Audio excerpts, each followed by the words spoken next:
Hello everybody, good morning. Today I want to talk to you about a question I get asked all the time, and that is, Doctor, is it safe to exercise while fasting? And not only is it safe, but when done correctly, it may actually be one of the most powerful things you can do for your metabolism, your hormones, and your long-term health. Before I begin today's informative lecture, please hit that subscribe button if you're new here, and also turn on the bell icon so you receive the notifications of my videos early. Now, let me start by reframing the question, because the real issue isn't whether fasting and exercise are dangerous. The real issue is that we have completely forgotten what the human body was designed to do. For most of human history, people did not wake up, eat breakfast, snack, eat lunch, snack again, eat dinner, and then snack before bed.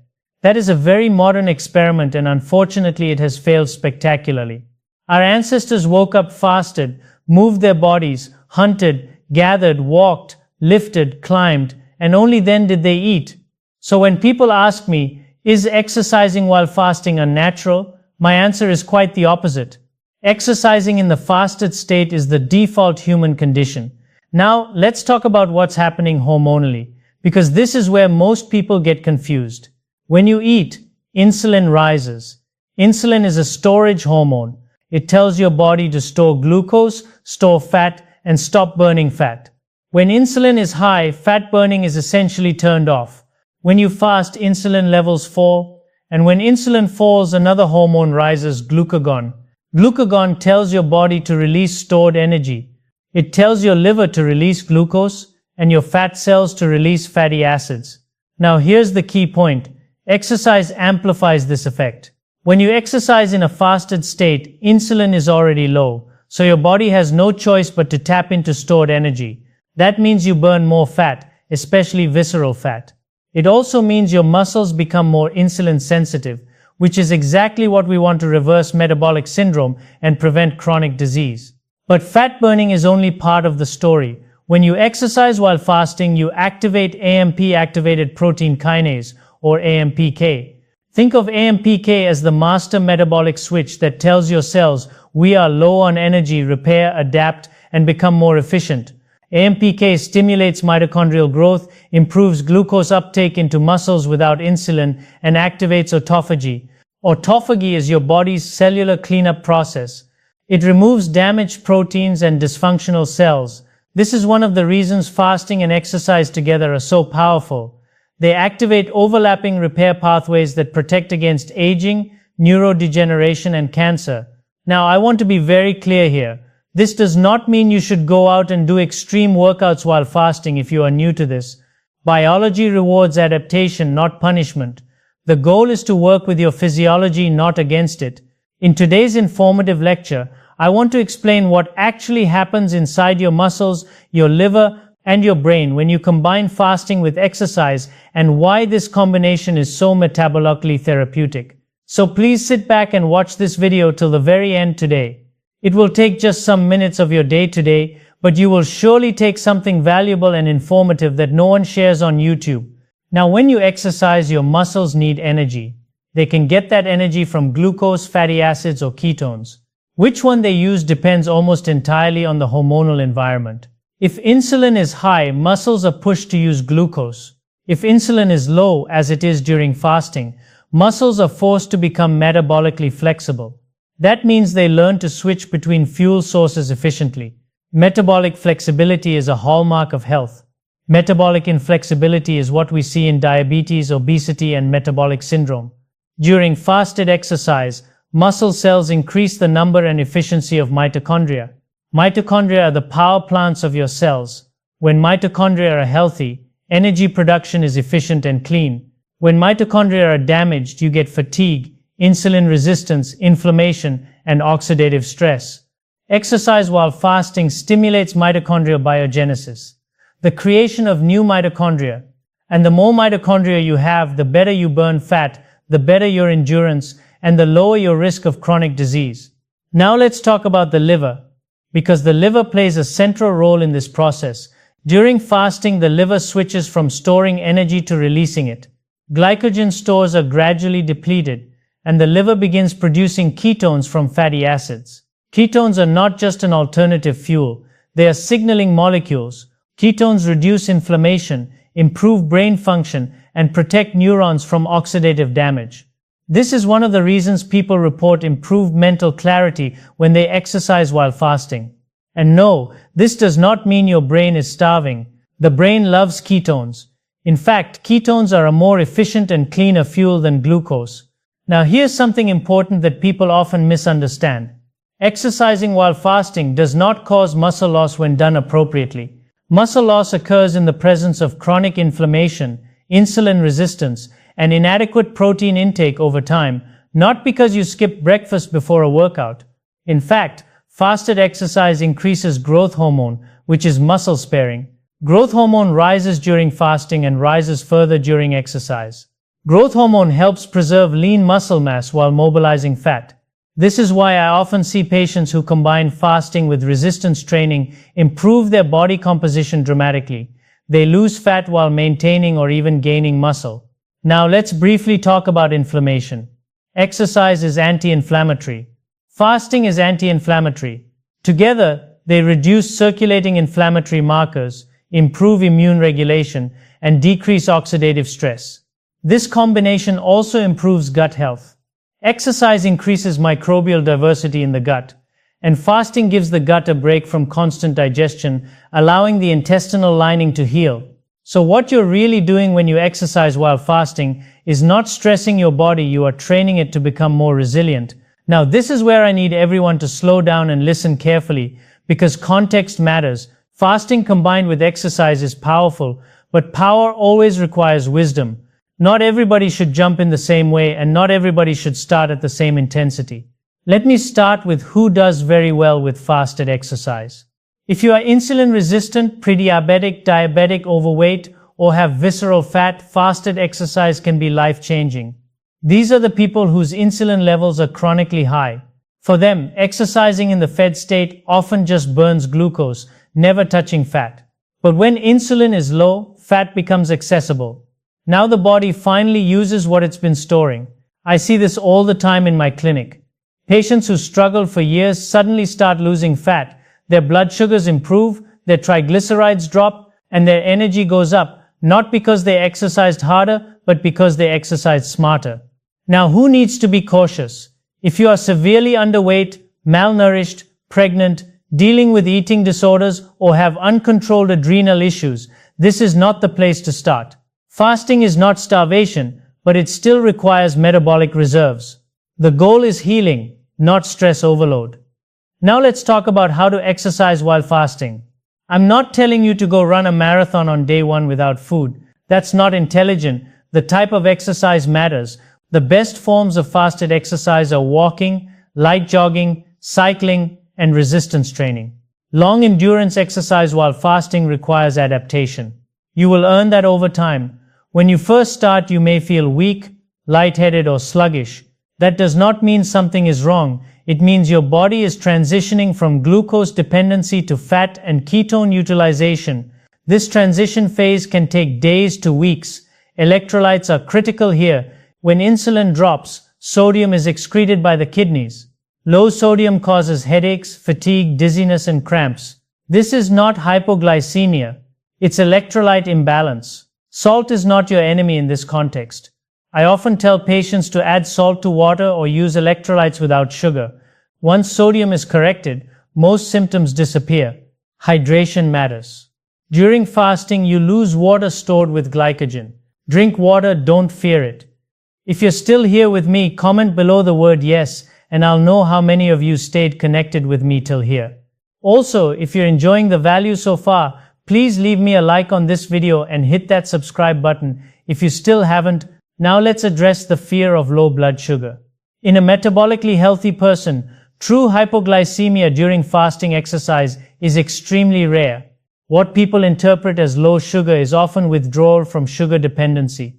The body is remarkably intelligent. When glucose drops, counter-regulatory hormones, glucagon, cortisol, growth hormone kick in. These hormones protect you. Now here's something fascinating. Exercising while fasting actually improves insulin sensitivity more than either alone. Muscles become better at absorbing glucose when needed without requiring high insulin. This is how you reverse insulin resistance. This is how you reduce inflammation. This is how you restore metabolic flexibility. In the next section, I'm going to talk about the brain, hormones, and why fasted exercise improves mental clarity, mood, and even addiction patterns. Now let me address a concern I hear all the time. Doctor, won't I lose muscle if I exercise while fasting? That fear comes from decades of misunderstanding human physiology. Here's the truth.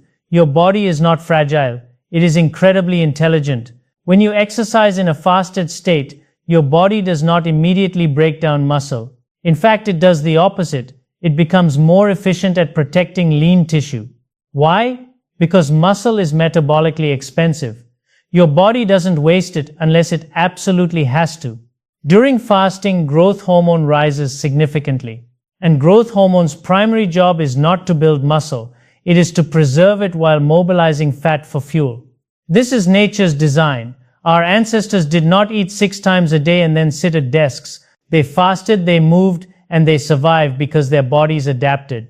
When you combine fasting with exercise, especially light to moderate movement like walking, cycling, or resistance training, you send a powerful signal to your cells: keep the muscle, burn the fat.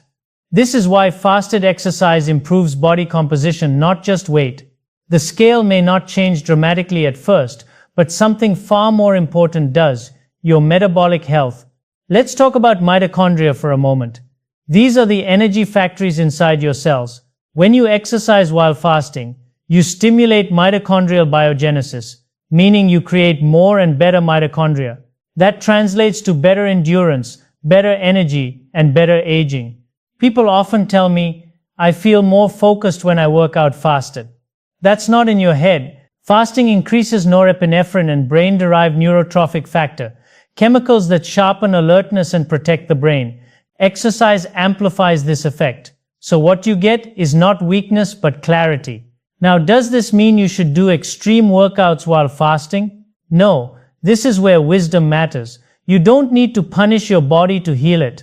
Gentle strength training, walking, mobility work, these are powerful when done consistently. The goal is not exhaustion, the goal is adaptation. When insulin is low and muscles are contracting, glucose is pulled into the cells without insulin. This is one of the most effective ways to reverse insulin resistance. And insulin resistance, remember, is at the root of diabetes, heart disease, and obesity. So when someone tells you that you must eat before exercise or you'll crash, understand this: that advice is meant for a body that is metabolically broken. A healthy body knows how to switch fuels. And when you train your body through fasting and movement to access stored energy, you regain something modern life has taken from us: metabolic freedom. If you want more lectures on gut health, please comment below metabolic freedom, and I'll be more than happy to share it with you all. Also, if you think this information is useful and others should watch it, please leave a like on this video. It will tell YouTube this lecture was actually meaningful and beneficial. Now let's talk about fat loss and inflammation, because this is where fasting combined with exercise truly shines and where most people are completely misled. You see, fat loss is not about calories. If it were, every calorie-counting diet would work long-term. Fat loss is about hormones, primarily insulin. And when insulin is elevated, fat loss is impossible, no matter how hard you work out. When you exercise in a fed state, especially after carbohydrates, insulin is already high. Your body is forced to burn the fuel you just ate. That's fine if your goal is performance in a competition. But if your goal is metabolic healing and fat loss, you are missing the opportunity. When you exercise while fasting, insulin is low. That changes everything. Low insulin opens the door to lipolysis, the breakdown of stored fat. Fat cells release fatty acids, and your muscles happily burn them for energy. Over time, this trains your body to become fat adapted, meaning you stop relying on constant food intake to function. This is why people who fast and exercise tell me, "Doctor, I'm not hungry all the time anymore." That's metabolic healing. Now let's talk about inflammation, the silent driver of nearly every chronic disease I see: heart disease, arthritis, dementia, cancer. Chronic inflammation is fueled by excess glucose and insulin. Fasting reduces inflammation, exercise reduces inflammation. Together, they create a powerful anti-inflammatory environment inside the body. During fasting, your body activates autophagy, the cellular cleanup process. Damaged proteins, dysfunctional cells, and metabolic waste are broken down and recycled. Exercise accelerates this process by increasing energy demand and cellular turnover. Think of it like this. Fasting cleans the house. Exercise rearranges the furniture and strengthens the foundation. This is why people notice improvements in joint pain, stiffness, and even autoimmune symptoms when they combine fasting with regular movement. Now, I want to address something important. Cortisol. People worry that fasting and exercise will stress the body and raise cortisol. But here's the nuance. Short-term adaptive stress is not harmful. It is necessary. Exercise itself is a stress. Fasting is a stress. But these are hormetic stresses. They make the body stronger when applied appropriately. The problem is not cortisol spikes. The problem is chronically elevated cortisol from poor sleep, processed food, constant snacking, and psychological stress. When fasting is done correctly and exercise is reasonable, cortisol normalizes over time because insulin sensitivity improves and inflammation drops. I've seen patients in their 60s and 70s reverse fatty liver, lose visceral fat, and regain energy, not by doing more but by doing less, more intelligently. This is especially important as we age. Excess visceral fat around the organs is not just storage, it is inflammatory tissue. Fasted exercise is one of the most efficient ways to reduce it. So understand this. You don't need longer workouts. You need better timing. Go ahead and tell me your age in the comments. Also tell me where you're watching from so we can build a good connection with each other. Also, if you've been enjoying the value so far, please hit that red subscribe button and turn on the bell icon so you never miss any of my informative lectures. Now, before we go any further, I want to be very clear about something. This is not a one-size-fits-all prescription. Biology is personal. Your age, your metabolic health, your medications, and your history all matter. Wisdom is knowing when to apply a tool and how much of it to use. So let's talk about who should be cautious and how to approach exercising while fasting safely and intelligently. If you are metabolically healthy, meaning you don't have diabetes, you're not on insulin or glucose-lowering medications, and you already tolerate short fasts well, then light to moderate exercise during a fast is generally very well tolerated. But if you are insulin-resistant, diabetic, or just starting fasting, you must respect the adaptation phase. Early on, your body may not yet be efficient at burning fat. You may feel weak, dizzy, or shaky. That is not failure, that is feedback. It simply means your metabolism is still learning. In those cases, I recommend starting with gentle movements like walking, stretching, and low-intensity workout only. This is not about high intensity, it's about signaling. Your body responds to signals. A short walk while fasting tells your cells, we need energy. Over time, they learn to access stored fuel instead of demanding constant food. Now let's talk about high-intensity exercise. Sprinting, heavy lifting, CrossFit-style workouts. These place a much higher demand on glucose. If you are new to fasting, doing these deep into a fast may not be appropriate at first. That doesn't mean you can never do them. It means you earn the right over time. I often tell patients, build the metabolic foundation first. Let your body become comfortable with fasting. Let insulin come down. Let fat adaptation occur. Then if you want to train harder in a fasted state, your body will tell you when it's ready. Age matters too. As we get older, we become more insulin resistant and lose muscle more easily. That's why resistance training becomes non-negotiable. Muscle is not just for strength, it is a metabolic organ. It improves insulin sensitivity and glucose disposal. For older adults, I often recommend light resistance training toward the end of a fast, followed by a protein-rich meal. This supports muscle preservation while still gaining the metabolic benefits of fasting. Now, hydration and electrolytes. This is critical and often overlooked. When insulin drops, your kidneys release sodium. That means you lose water and electrolytes more easily during fasting. If you don't replace them, you will feel fatigued and weak, not because fasting is harmful, but because you are dehydrated. Water is essential. Sodium, potassium, and magnesium matter. This is not optional. I tell patients, don't confuse electrolyte deficiency with fasting intolerance. Finally, listen to your body but don't confuse discomfort with danger. Mild hunger, temporary fatigue, and adaptation symptoms are normal. Persistent dizziness, confusion, or weakness are not. There is no prize for suffering. Let me leave you with the most important takeaway, because this is where everything comes together. Exercising while fasting is not a weight loss trick. It is not a biohack. It is not about pushing your body harder. It is about restoring something that modern life has taken away from us: metabolic flexibility. Your body was designed to move without eating first. For most of human history, we didn't wake up to a refrigerator. We woke up to movement. Hunting, walking, working. Food came later, and the human body adapted beautifully to that rhythm. What we've done today is reverse it. We eat constantly, we spike insulin all day, and then we wonder why we're tired, inflamed, gaining weight, and dependent on medications. That's not aging, that's metabolic dysfunction. When you exercise in a fasted state, you remind your body who is in charge. You teach your cells that they can access stored energy. You lower insulin. You reduce inflammation. You activate repair systems like autophagy. You strengthen mitochondria. You improve insulin sensitivity. You calm hunger hormones instead of stimulating them. And perhaps most importantly, you regain confidence in your body.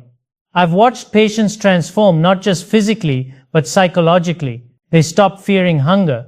They stop thinking they'll crash if they miss a meal. They stop organizing their entire day around food. That freedom matters. Now, does that mean everyone should do long fasts and intense workouts? Absolutely not. Wisdom is not extremism. Wisdom is alignment. You match the tool to the person, the season of life, and the state of health. Even a short daily fast combined with gentle movement can produce profound benefits over time. Consistency beats intensity every single time. I often tell my patients, your goal is not to burn calories. Your goal is to train your metabolism to work properly again. Once that happens, weight normalizes, energy returns, blood sugar stabilizes, inflammation decreases, and disease loses its grip. This is why fasting combined with movement is so powerful for longevity. It doesn't just treat symptoms, it addresses root causes. And here's the beautiful part, your body wants to heal.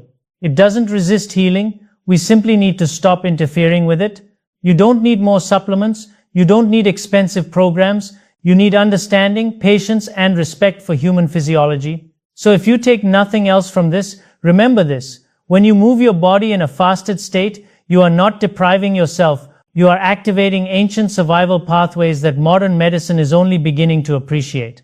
That is not dangerous, that is not extreme, that is wisdom. And once you experience it for yourself, you'll understand why your body was never meant to be fed all the time. It was meant to be strong, resilient, and free. If you watched my full lecture today, comment below the word "I stayed doctor," and I'll know how few of you actually watched it till the end. Also, if you're new to my channel, hit that subscribe button and leave me a like on this video. And if you think this was informative and someone from your circle can benefit from it, don't be shy and send it right away with them on WhatsApp or email. That's all for today. Please take care of your body, and I'll see you in the next one.